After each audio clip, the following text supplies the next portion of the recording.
Muy buenas noches, amigos, y bienvenidos a una edición más de Enfoque. Estamos en un momento en el que tenemos que hacer obligadamente una reflexión en torno al panorama de actualidad que tenemos. ¿Por qué?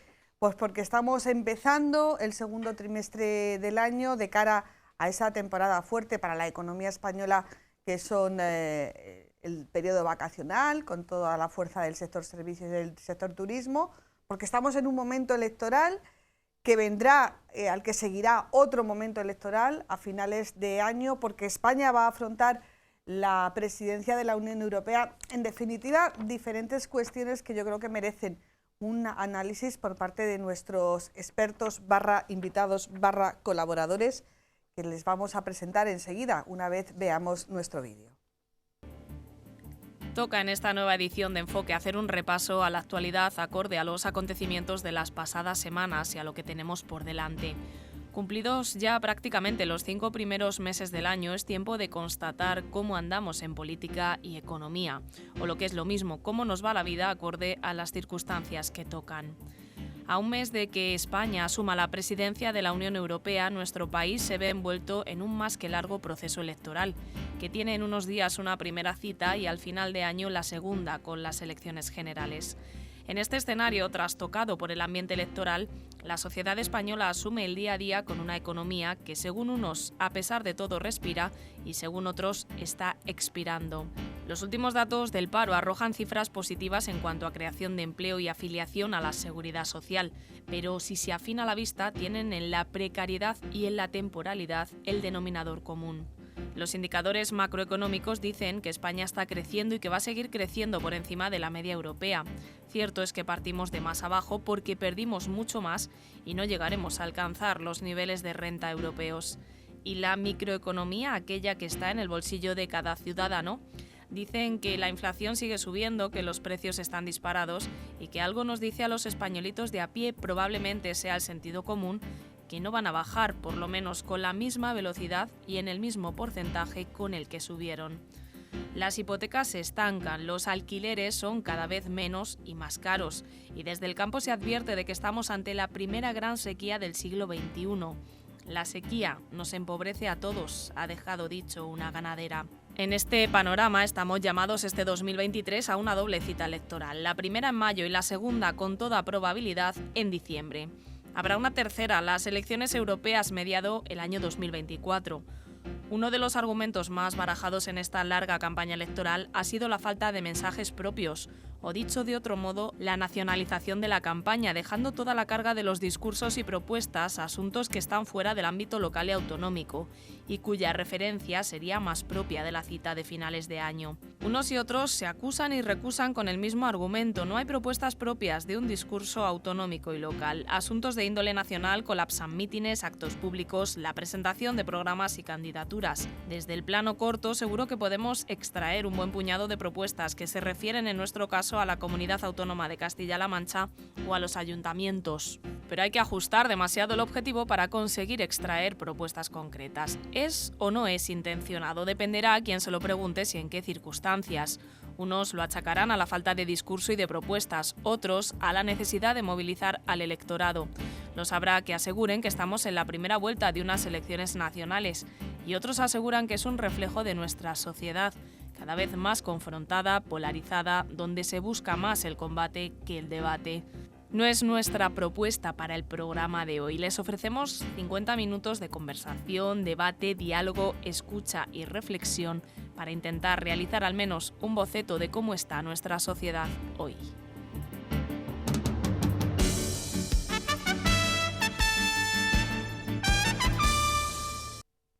Pues vamos ya con la presentación de nuestros invitados. Empezamos por Miguel Ángel Collado, es rector de... Qué feo esto de presentarte con algo que ya haya pasado.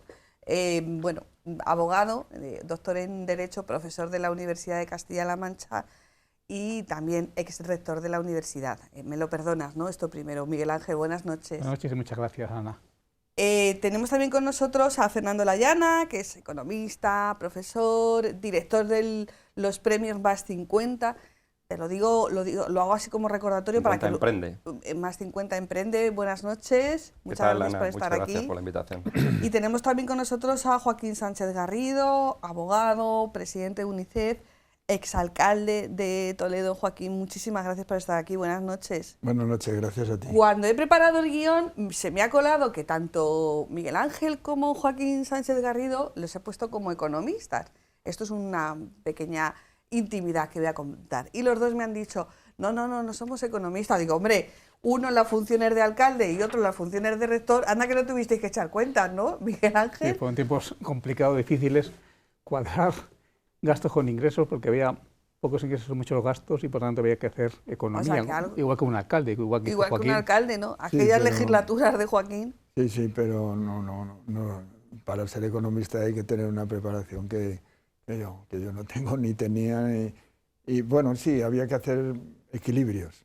Cuentas, muchas cuentas, ¿no? Equilibrios. Bueno, ¿cómo estamos? ¿Estamos mejor? ¿Estamos peor? ¿Estamos con matices? Porque vamos a ver si podemos en estos 50 minutos de televisión abstraernos del ruido, va a ser difícil, del ruido en el que estamos instalados, no ya en estos 15 días de campaña, sino que viene de mucho atrás, de mucho más atrás. ¿Cómo estamos, Miguel Ángel? Pues yo creo que estamos en equilibrio. ¿Económico, emocional? Económico. Haciendo equilibrios, quiere decir. Vamos a ver. Las cifras grandes macroeconómicas parecen buenas. El PIB crece en España, pero crece menos que en otros países de la Unión Europea, pero con un déficit tremendo, 1,5 billones de euros, que un día habrá que pagarlos. El Gobierno de España ha presentado un programa para el año 2026 de la Unión Europea en la que contempla un aumento de ingresos tributarios, por tanto que va a subir la presión fiscal, y una reducción de gastos, lo cual casa mal con estos últimos meses en la que está anunciando unas grandes políticas de gasto público que algún día tendremos que ver hasta dónde llegamos. ¿Quién no va a pagar esos gastos que se anuncian públicamente ahora? Fernando, ¿cómo estamos en ese ámbito en el que tú te mueves entre la universidad, los emprendedores, los estudiantes? ¿Cómo estamos?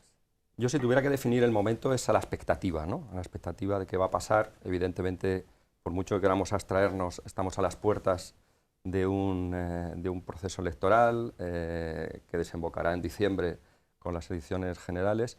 Y venimos además de un momento que fue la pandemia, que nos ha generado ciertas distorsiones, por supuesto en el plano social, pero sobre todo también en el plano económico, ¿no?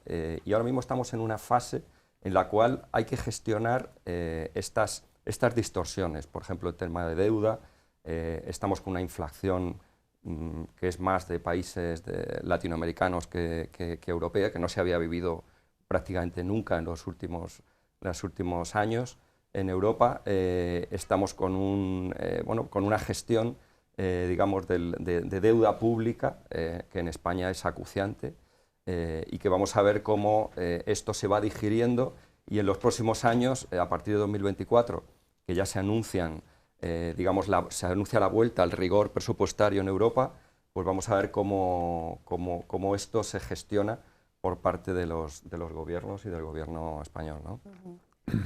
Equilibrio en la economía, expectativa en el momento social y en lo político. Yo creo que no estamos precisamente en un equilibrio, estamos cada vez más polarizados, Joaquín. Bueno, no sé, yo como decían tanto Miguel Ángel como Guillermo, pues venimos de unos momentos muy difíciles. Hemos pasado algo que era insólito, que era la pandemia. Nadie tenía experiencia en cómo gestionar una pandemia. O sea, la verdad, debemos acordar que estuvimos en un estado de excepción donde no podíamos salir de nuestras casas. No había vacunas. Hemos tenido el mundo ha tenido que inventarse una vacuna. Y ha habido un momento en que, claro, todo eso, pues la economía se resintió. Acuérdense ustedes que vivimos gracias a los ERTEs. ¿Cuántos ERTEs hubo que hacer para que las empresas no cayeran? Y luego pues hemos vivido un momento también en donde todos vivimos gracias a los fondos europeos, eso es así, los fondos que han llegado de Europa. Y yo creo que España los ha sabido, no ahora, siempre, gobierne quien gobierne, siempre España ha gestionado bien los fondos europeos. Ha sabido gastárselos, que no, como muchos países no saben gastárselos. Y nos encontramos en una situación, yo hablo desde el punto de vista de lo que es mi profesión, no conozco, como decía al principio, no soy economista, desde mi profesión, y yo veo expectativas positivas por el trabajo que yo puedo hacer o que podemos hacer en mi despacho, y yo veo unas expectativas positivas y tenemos esperanzas de que en España y desde luego en nuestra provincia, en nuestra región, pues redunde positivamente, y yo tengo esperanza. En el ámbito de lo político, pues como decías antes, pues se está distorsionando todo. Estamos en campaña electoral de las autonómicas, de las locales, se está mezclando con las nacionales. No me gusta eso, no me gusta.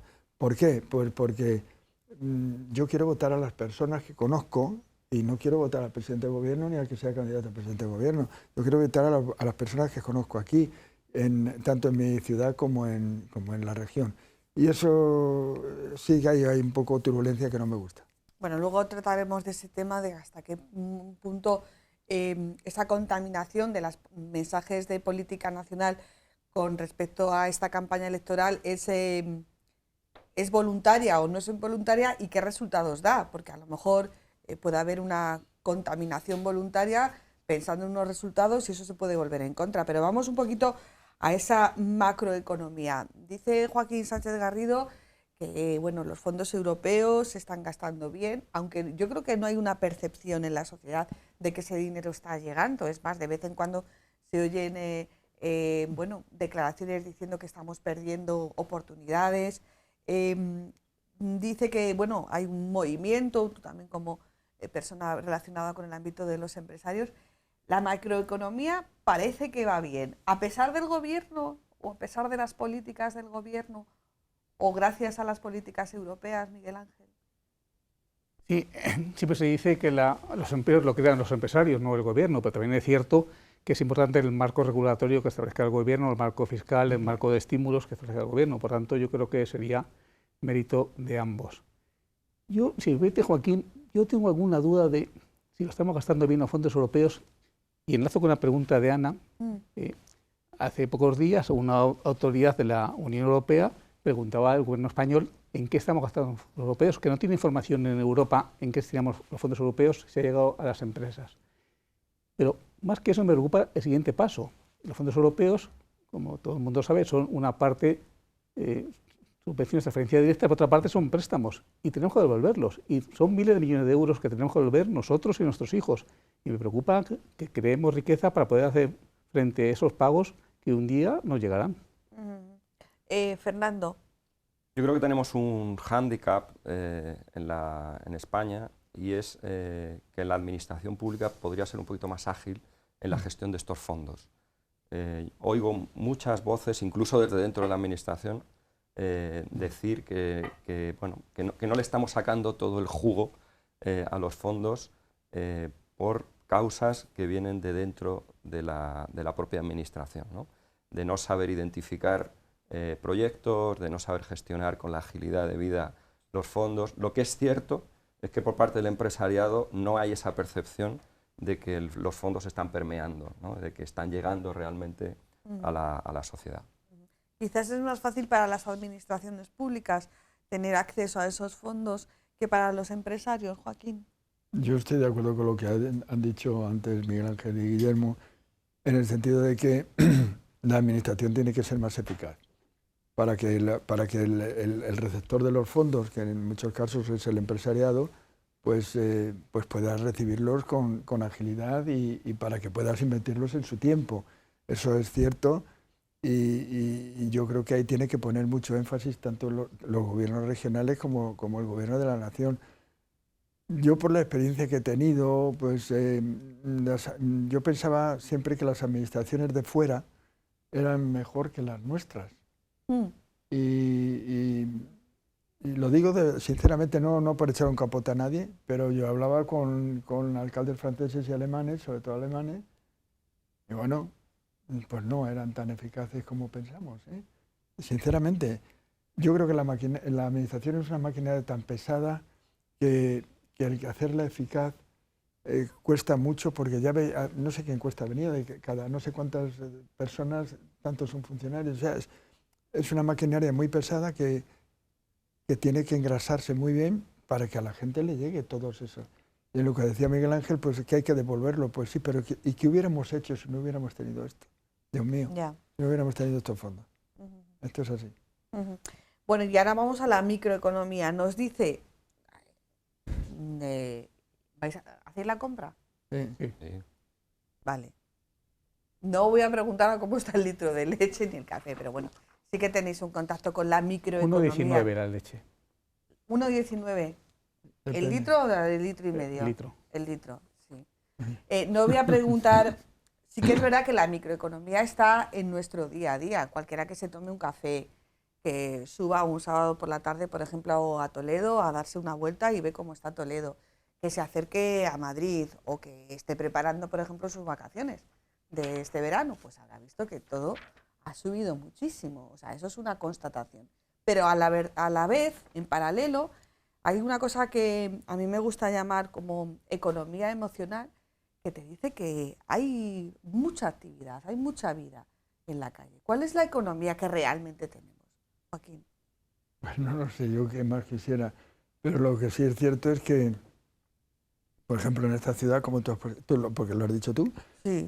Tú a cualquier día de la semana, pero fundamentalmente, evidentemente, los fines de semana, si tú no has reservado con una semana de antelación, no encuentras un sitio para poder comer, ni siquiera para entrar a tomarte una caña.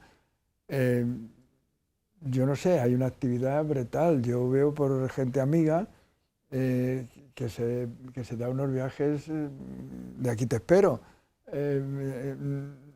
Yo no sé, no puedo decir que estemos en una situación o no concuerda con lo que se dice por un lado con lo que se hace por otro. Claro, eso yo creo que Entonces, pues claro, dices, bueno, pues la gente cambia de coche, porque cambiamos de coche, la gente, los puentes son imperdonables, porque aquí tú ves los millones de gente que salen por ahí, es decir, ¿de dónde sale? Pues yo creo que también es que hay una cosa, y es que queremos vivir el presente. Yo creo que ha llegado un momento, yo por lo menos, eso yo creo que lo ha influenciado mucho la pandemia. En que quiero vivir el presente de una forma permanente, porque algunos como yo, pues el futuro está finito y entonces tienes que vivir el presente. Y entonces el presente pues te anima a hacer cosas. Que no puedo profundizar más porque no sé qué decirte. Sí, pero esa percepción vosotros la tenéis, ¿no? O sea que Sí, yo creo hay mucha más actividad, hay mucha vida en la calle. Bueno, la duda, siguiendo con lo que insinúa Joaquín, es si consume la gente porque no tiene expectativas distintas. Expectativas, por ejemplo, de comprarse una vivienda. Entonces, consume en restaurantes, consume en viajes porque no tiene un reto, un objetivo que tenemos en nuestra generación, que era pues estabilizarnos inmobiliariamente con una vivienda propia y entonces ahora se gasta en lo inmediato. No lo sé. Yo creo que venimos también de la pandemia, ¿no? Y yo creo que hemos estado encerrados, hemos estado con miedo, hemos estado prácticamente 2 años sin salir de vacaciones y eso, el efecto rebote, por así decirlo, pues yo creo que explica parte de este comportamiento. Y luego también la inflación, porque no cabe duda que hablar de economía hoy tenemos que hablar de inflación, viene como consecuencia, bueno, pues de un exceso de dinero que se ha regado a la sociedad por parte de los fondos que han venido de la Unión Europea y que explica gran parte de esta inflación. Es decir, la inflación no es más que un exceso de demanda. Y en consecuencia la gente tiene dinero, primero que tiene dinero ahorrado que no ha gastado durante la pandemia y segundo, bueno, pues que la sociedad se ha regado con muchos fondos que han venido de la Unión Europea, ¿no? Y eso explica gran parte de la inflación. El problema es ahora cómo se hace frente por parte de las autoridades económicas a esta inflación. Estamos viendo las subidas de tipo de interés, ¿no? Con la idea o con la pretensión de enfriar la economía, que ya se está notando. Sí. Nosotros estamos ahora mismo en esta fase, ¿no? De que, tener ahora mismo tipos de interés, que el Euribor esté prácticamente en el 4%, es una cosa que no se veía, que no se pensaba de décadas. Y eso por fuerza va a limitar también el consumo. Es decir, las hipotecas se han disparado, los bienes de consumo, el endeudamiento a largo plazo ya es muy complicado. Ayer salía ya la estadística de que la firma de hipotecas ha descendido brutalmente en los últimos meses. Por lo tanto, como todo en la economía hay que verlo en perspectiva. Es decir, si analizamos simplemente el hoy, creo que podemos sacar una visión un poco distorsionada. Pero frente ¿no? a esa visión de que hay mucho más dinero en la calle por ese producto de la inflación, hay otra visión, que es la de muchas personas cuyo sueldo no ha aumentado, con lo cual con el efecto de la inflación han pedido poder adquisitivo, personas que cada vez más están en la exclusión social, que necesitan las ayudas de Cáritas o del Banco de Alimentos, el no acceso a la vivienda, que bueno, también procura muchos. Es como muy contradictorio, ¿no?, los mensajes que recibimos a la vez, ¿no? Y entonces, yo a veces pienso que los que pueden o los que podemos, lo que hacemos es sacar la cabeza y respirar, ¿no? Miguel Ángel, bueno, que cualquiera de los tres. Pues sí, sí, es así, es verdad. Pero fíjate, en este tiempo, pues el salario mínimo ¿Ha subido? ha subido. Las pensiones han subido, y de qué manera, afortunadamente. Es decir, yo qué sé, la gente tiene más dinero. Yo también veo por el despacho, en el departamento laboral, pues que los contratos temporales son muy pocos. Los que se hacen fundamentalmente son indefinidos. Y todo eso luego no se transmite bien a la sociedad, o la sociedad pues lo da por, no sé, dices, bueno, si todo eso ha mejorado nuestro nivel de vida, porque lo ha mejorado, y sin embargo pues no existe una percepción, o no se habla mucho de eso, de esas mejoras, ¿no? No estoy hablando en términos políticos, estoy hablando en términos reales. Entonces dices, bueno, pues la inflación ha subido, y cómo ha subido, y cómo la han acometido en países tan poderosos como Francia o Italia, o cómo hemos mejorado nosotros nuestro PIB, porque claro, ver lo que ha subido, cómo han crecido en Francia, y cómo el Fondo Monetario Internacional y todos estos sitios, el Banco Central Europeo, dice quién va a crecer, cómo va a crecer Francia y Alemania, crecen por debajo de España. Es decir, economías que son infinitamente más fuertes que la nuestra. Bueno, pues Italia, por ejemplo, yo qué sé, pero yo creo que somos también un país permanentemente insatisfechos. Lo digo sinceramente, no defiendo a nadie, es que siempre me han hecho esta calle, sí, pero me podían haber hecho también aquella boca calle ya también. Nunca estamos satisfechos del todo con lo que tenemos. Este es un país maravilloso, hombre. Lo que pasa es que bueno, pues tenemos que ser realistas también, ¿no? No creernos que... Pero en fin, yo qué sé. Ese componente emocional de la economía, de la sociología, sí que es verdad que frente a esos mensajes nos llegan. Hay otros mensajes que son mensajes catastrofistas, que dicen que estamos en lo peor, que ya verás mañana cuando nos levantemos y haya que pagar todo esto. No te estoy llamando catastrofista, Miguel Ángel, pero bueno, que tenemos problemas preocupantes, de convivencia, hasta de convivencia con...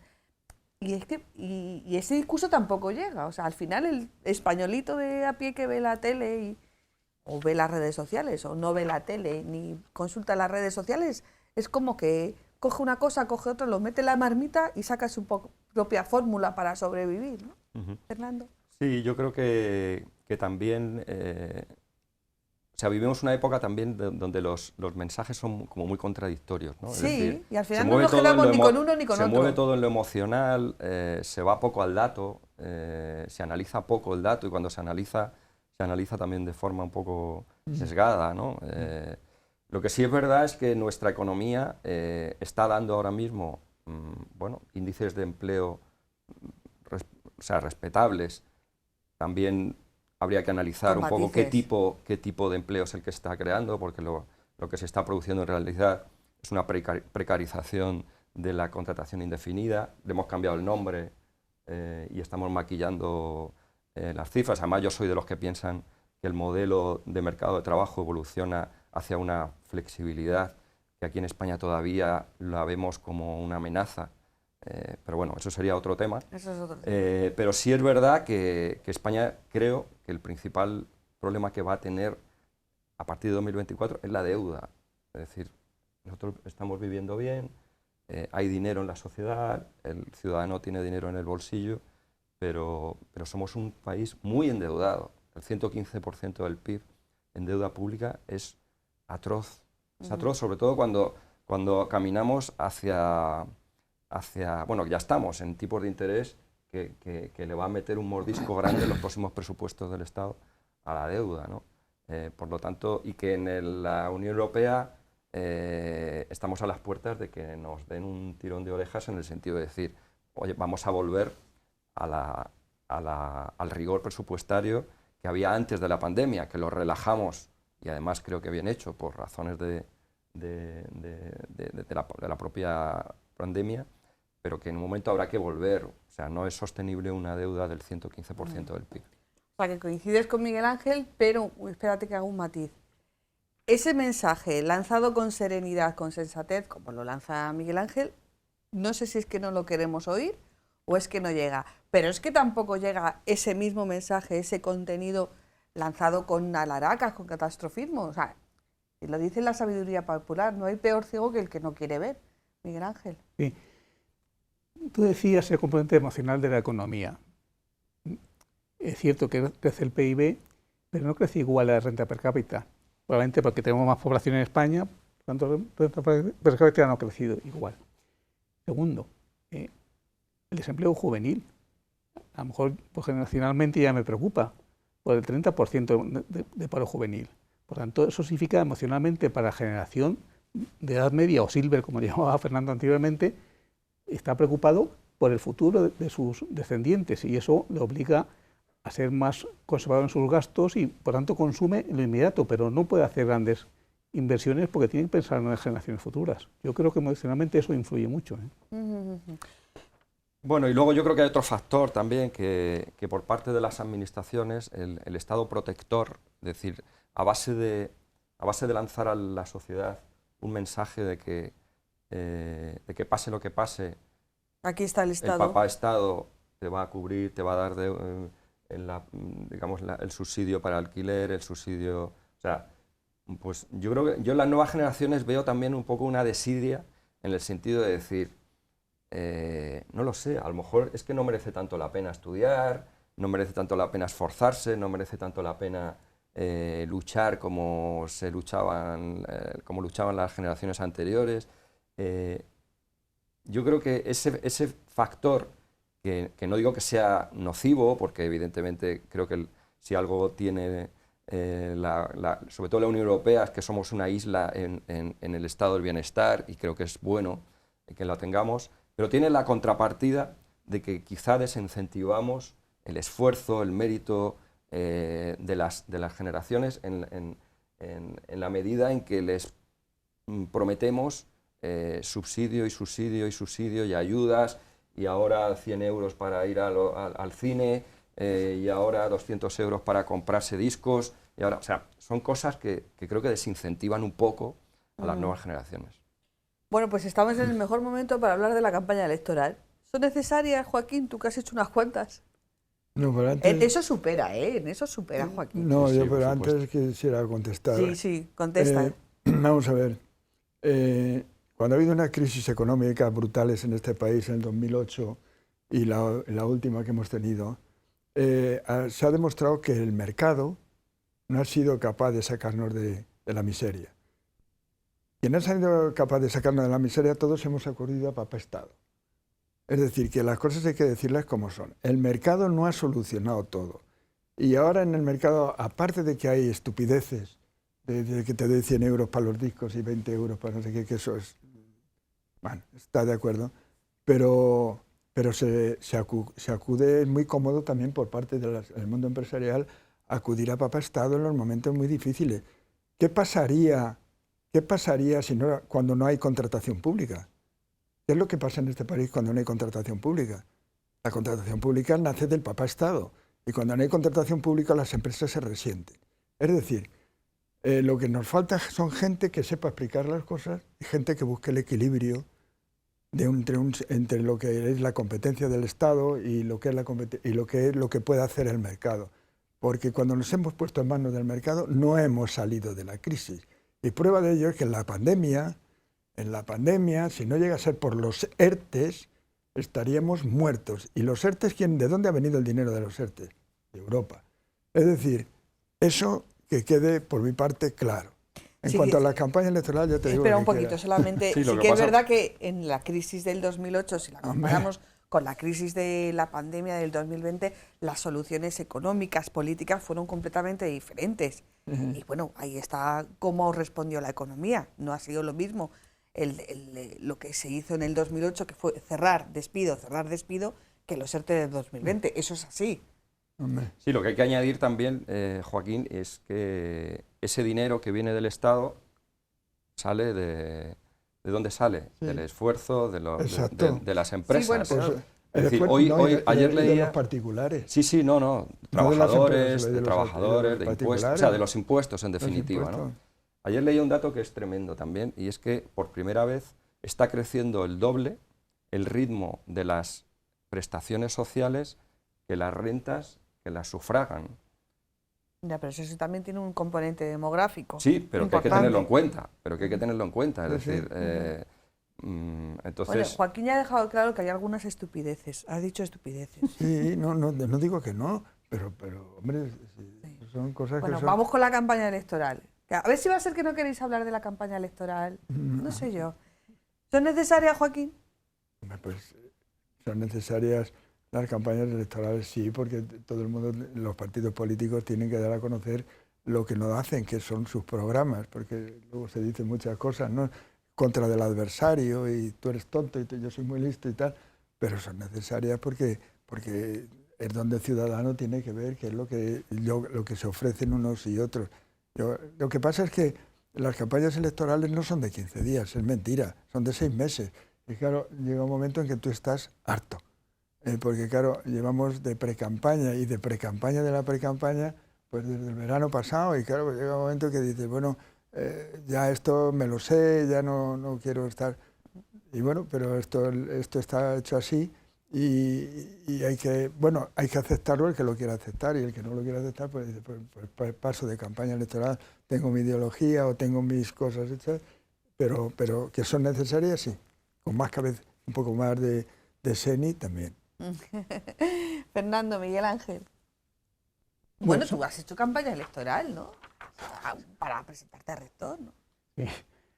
Son necesarias, pero el problema es que se distorsionan y dificultan formar opinión. Me refiero a algo evidente.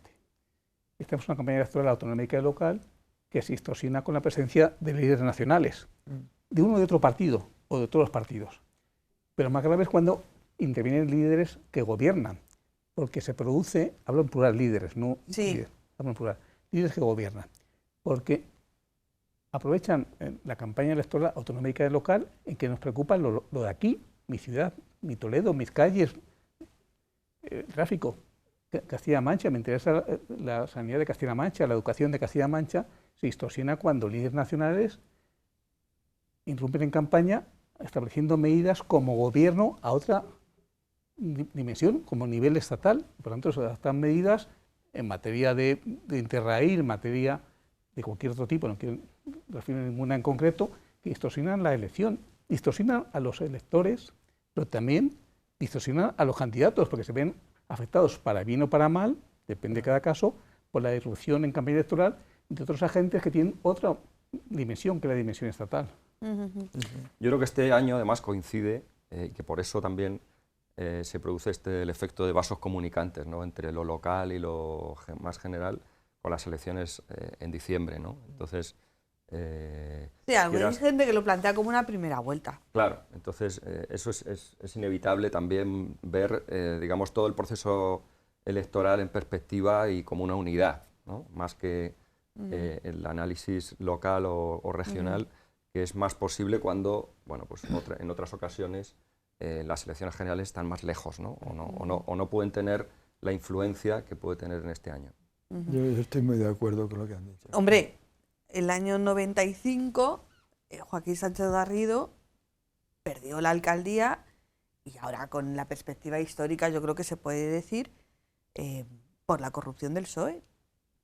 Injustamente. Sí, Yo bueno. creo que se puede decir sin Sí, temor pero- a que te identifiquen con una ideología. No. Porque Pero habéis bueno, hecho un... Aparte de eso, yo estoy muy de acuerdo con lo que ha dicho antes Miguel Ángel y Guillermo, en el sentido de que en los líderes, en la irrupción de los líderes nacionales, que siempre ha habido una pequeña irrupción, pero ahora es masiva, la irrupción, pues están quitando protagonismo a lo que realmente los ciudadanos queremos. Los ciudadanos queremos conocer las cosas de lo que quieren ser nuestros alcaldes o alcaldesas, o nuestro presidente de la autonomía y de las diputaciones, etcétera, y eso nos lo están quitando.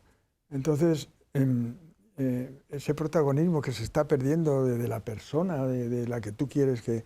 Yo solamente le veo una forma de evitarlo. Lo he dicho muchas veces y me he ganado la antipatía, pero la vuelvo a repetir. Y son la elección directa de alcaldes y las listas abiertas. Es decir, usted no me venga a mí con cuentos, aquí me vengo... No me venga usted quien me venga, que yo voy a votar a la persona que creo que es capaz para llevar adelante mi ciudad y la hago por una elección directa de alcalde o de alcaldesa. Yo lo he vivido en muchos países. Bueno, lo he vivido, claro que lo he vivido. Lo he visto en Israel, lo he visto en Italia, lo he visto en muchos países donde se elige directamente al alcalde. Pero sin el paraguas de un partido, de unas siglas. Hombre, cuando tú vas en una elección directa, tú ya puedes tener los paraguas que quieras, pero si eres tonto no te van a votar nadie. Claro. Y sin embargo, si eres tonto y vas con un paraguas, igual te votan. Y las listas abiertas, pues que el ciudadano, como hace en el Senado, pues tenga la opción de decir, pero si es que este concejal que va por allí, a mí me gusta, este es un tío que es competente, o esta es una mujer que vale un montón. Y ya, eso ya iban a perder protagonismo cuando vinieran aquí, porque yo estoy en otro mundo, en otro mundo viendo qué es lo que puede ser mejor para mi ciudad y para todos en general. Pero lo que yo estoy muy de acuerdo con lo que han dicho ellos, la irrupción masiva de los líderes nacionales, pues caramba, pues quitan protagonismo. Yo es que daría un paso incluso más. Yo siempre he defendido que, por ejemplo, en poblaciones de menos de, no sé, 5 o 7.000 habitantes, yo eliminaría las listas electorales de partido político.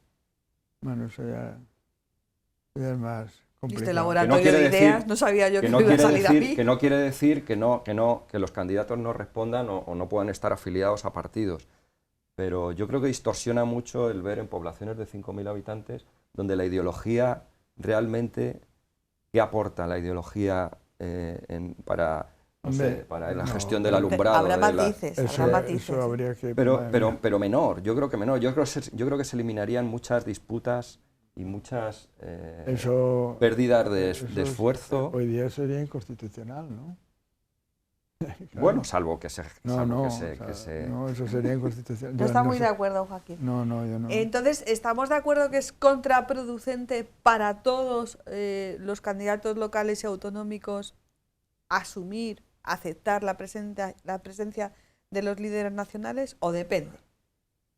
Yo creo que habría que preguntárselo a ellos. Pero yo creo que depende de que el líder nacional no menosprecia a los electores autonómicos locales. Quiero decir, o sea, no a los candidatos, sino a los votantes. A los votantes, perdón, sí. Medidas que habéis apuntado, insinuado o aludido anteriormente. Son medidas que en el fondo significa tomarnos por tontos, que vamos a decir nuestro voto para la ciudad de Toledo, para la de Castilla-La Mancha, porque yo tenga o no entradas para ir al cine. Es una cosa absurda que es incluso ofensiva para la ciudadanía. Por lo tanto, depende de qué líder nacional irrumpa como irrumpa y qué plantee. Si plantee un problema que realmente me preocupa a mí como ciudadano de una ciudad o ciudadano de una comunidad autónoma, o plantea una medida que va a mi vida ya diferente, a mi vida como ciudadano del Estado. Por lo tanto, yo no sé si beneficia o perjudica. ¿No creéis que en muchas ocasiones este tipo de anuncios o este tipo de diseño de las campañas electorales, el ciudadano está muy por encima, o sea, sabe perfectamente lo que le van a decir unos, otros, y bueno, que estamos... Es que a veces, lo has dicho tú, ¿no? a los ciudadanos se les toma un poco por tontos, ¿no? Yo creo que el mundo ha cambiado mucho. Es decir, te estabas hablando, yo me estaba acordando de cuando yo me presenté a las elecciones en el año 83, en plena transición.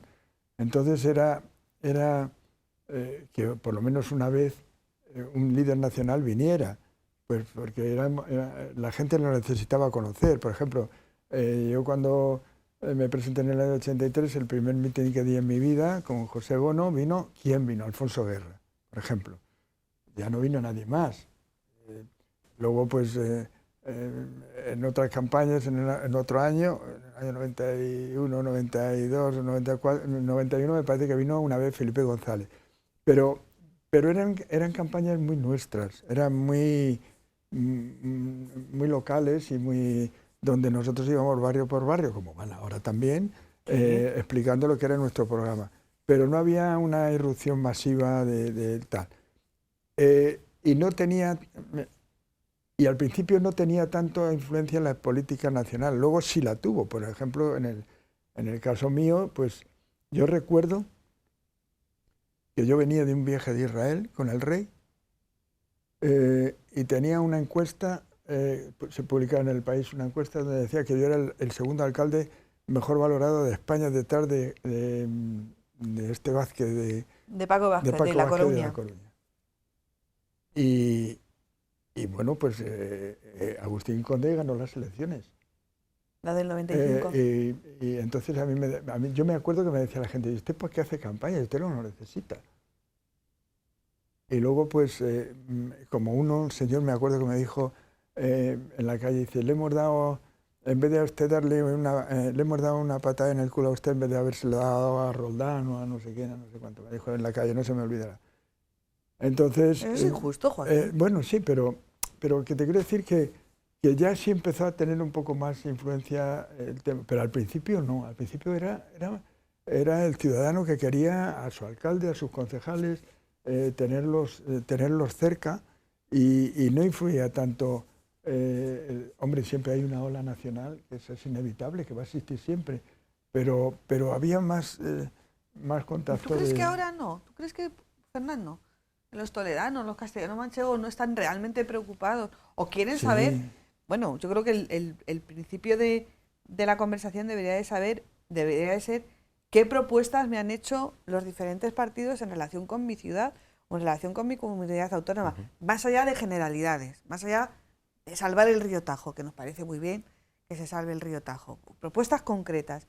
Es que al final nos quedamos en el toma daca, en la presencia del líder nacional, y yo en concreto, no sé si podemos sacar alguna propuesta concreta. Bueno, yo creo que ahí nos falta también un poco de cultura política, ¿no? A la hora de discriminar. Yo creo que el español vota mucho también con el corazón, en el sentido de voto emocional, la fidelidad sobre todo de los dos grandes partidos es muy alta, se haga lo que se haga. Es decir, los techos y los suelos de los partidos en términos de voto bueno, están como muy definidos, es decir, hay horquillas muy cortas, ¿no? Independientemente del momento.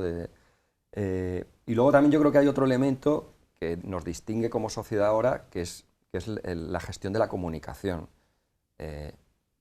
Las redes sociales, hoy en día la comunicación llega con mucha mayor frecuencia, todos estamos contaminados por el teléfono, que nos llegan todos los días, nos están constantemente bombardeando con mensajes de unos de otros. Quizá antes o hace unos años los entornos geográficos eran más estancos, ¿no? Es decir, lo que pasaba, yo me acuerdo en términos de empleo, ¿no? Es decir, uno trataba de encontrar empleo en tu ciudad, en tu barrio.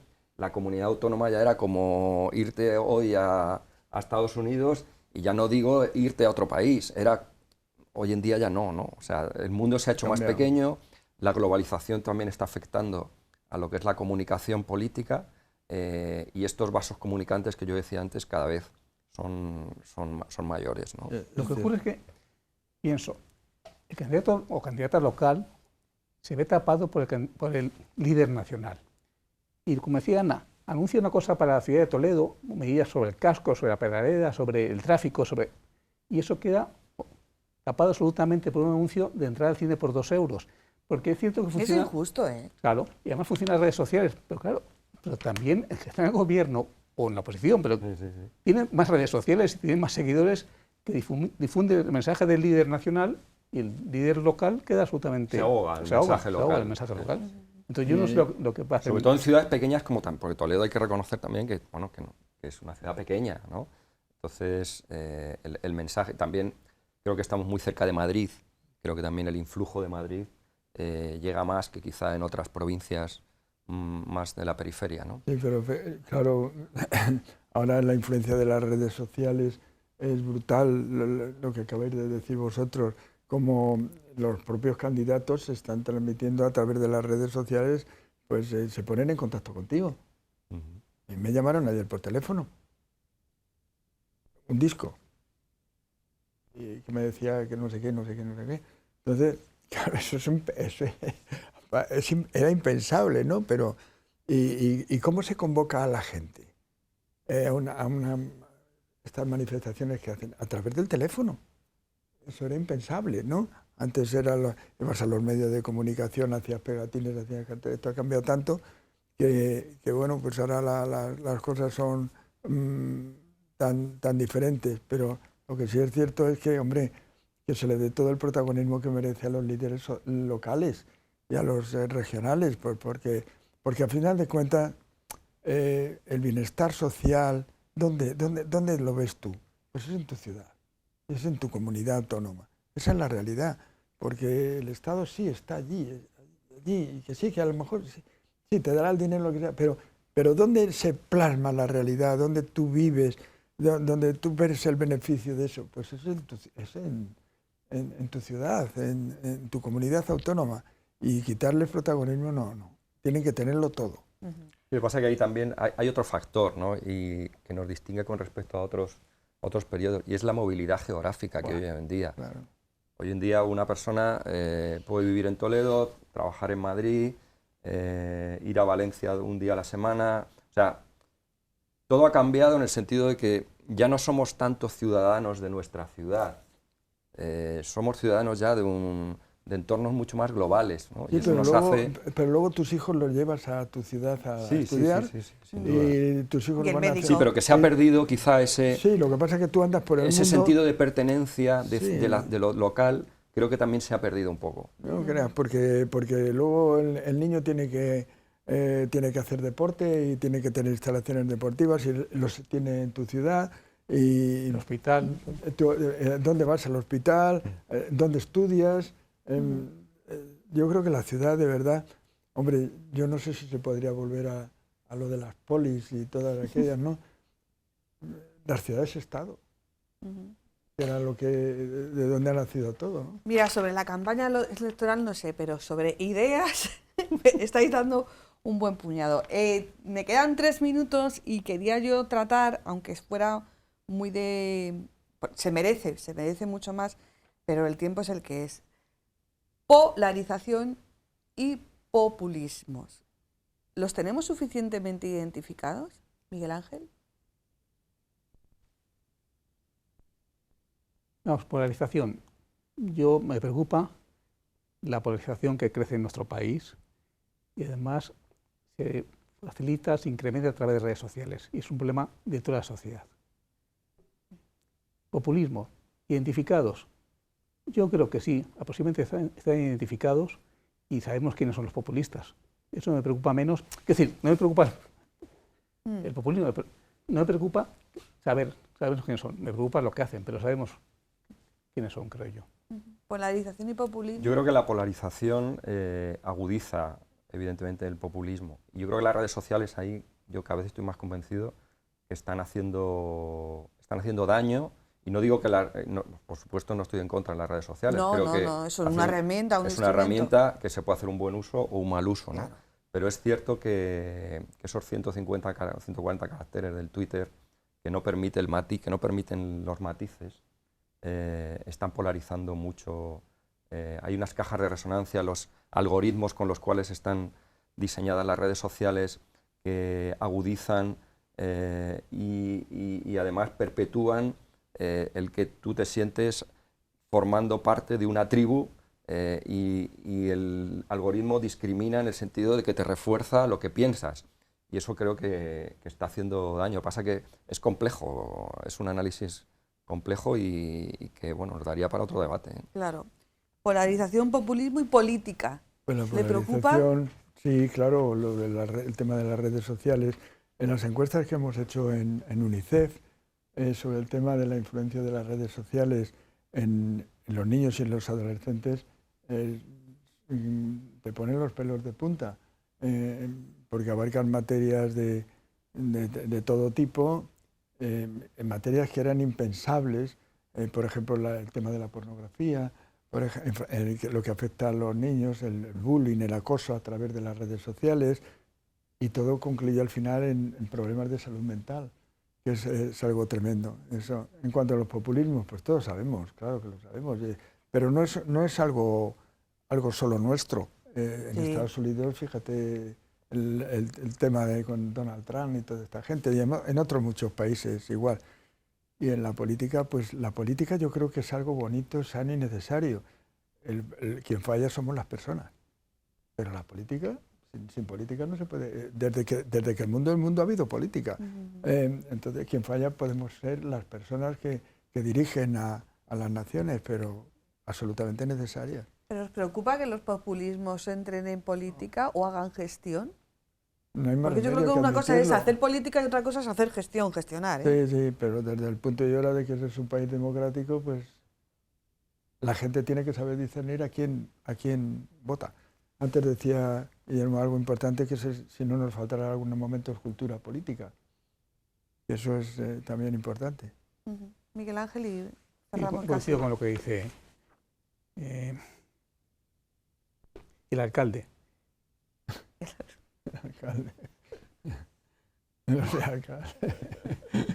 Un presidente siempre es presidente. Felipe González o Aznar son presidentes. Pero en el futuro tú eres alcalde. Entonces, ¿un rector siempre es rector? Hombre. Pasa palabra. Sin comentarios. Es inevitable. Es un juego democrático. Participan en el proceso electoral. Sin que participen democráticamente y sean votados democráticamente, tenemos que tenerlos en las instituciones. Que a veces incluso, Joaquín, es bueno porque a veces se atemperan, ¿eh? Una cosa es decir cosas desde fuera, de institución, otra cosa cuando estás dentro gobernando, que sabes que no está tan fácil y tan sencillo ni tan blanco y negro. O sea, a veces incluso... pruebas yo creo que haya habido, ¿eh? ¿Qué pruebas yo creo que ya ha habido? Hombre, yo conocí a mucha gente que ha dicho no sé cuántas cosas, barbaridades, y cuando ha llegado y se ha sentado en una mesa y le ha llamado a un interventor o un ayuntamiento y le dice: lo que está usted diciendo es ilegal, o lo que está usted diciendo es absolutamente inviable desde el punto de vista económico. Y entonces han empezado a dar marcha atrás, Pues anda, que no hay pocos de esos. Madre mía. Pero unos cuantos, ¿eh? Fernando, ¿rematas? No, el problema es filtrar, ¿no?, toda esa información que nos llega. A mí me llama mucho la atención cómo en Internet puedes encontrar las mismas razones para un sí y vas buscando las razones para el no y también te convencen, ¿no? Lo mismo y lo contrario. Lo mismo y lo contrario. Es tan complicado hoy en día tener criterio, y ahí, bueno, apelo a que yo siempre soy y más teniendo a un rector, el tema de la educación, ¿no? Yo creo que se debería incidir en que en los colegios, bueno, pues introducir lo que es la cultura política, ¿no? Porque eso nos dará para el futuro, bueno, pues sociedades que tengan más criterio, claro, y digamos que estén más al salvaguarda de todos estos peligros, ¿no?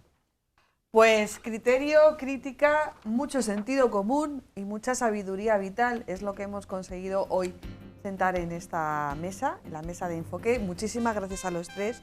La verdad es que la sensatez y la serenidad que se ha vivido en estos 50 minutos de televisión no es por echarnos flores, ya la quisieran para muchos. Así que muchísimas gracias a los tres por venir y nosotros volvemos la semana que viene. Buenas noches. Muchas gracias, Alma. Muchas gracias, Ana.